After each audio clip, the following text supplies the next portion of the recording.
Moi, je m'appelle Romain Gauthier. Je suis installé à côté d'Orléans, à Tigy exactement. Ça fait 15 ans que je suis maréchal ferrant installé à mon compte.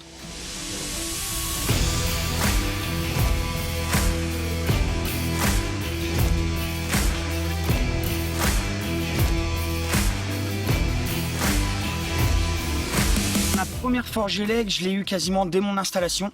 Parce que je suis toujours parti du principe que plus on est bien équipé, mieux ça va dans notre journée. Je suis forge élect depuis 14 ans. Ça fait 14 ans que je suis installé, donc ça fait 14 ans que j'utilise forge élect. Je l'ai connu par Ludovic Mathieu, qui en avait chez lui. Donc c'est lui qui m'a fait découvrir le produit et c'est par son intermédiaire que j'ai eu ma première forge.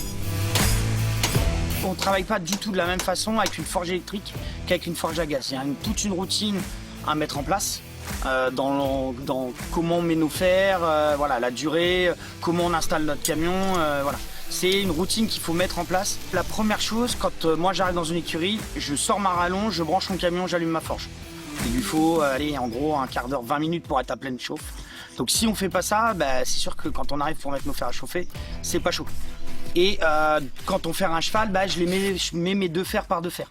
Ou quand on est plusieurs, on met deux fers, on en enlève un, on en met un autre. Voilà, il faut qu'il y ait un roulement dans la forge pour éviter de la faire descendre trop fort en température. Tant qu'on a cette routine et que on se dit pas je veux absolument que mon fer il soit à 1000 degrés, ce qui est une bêtise avec une forge électrique, ça se passe bien. Là, vous voyez, la mienne elle est à 970 ou 960.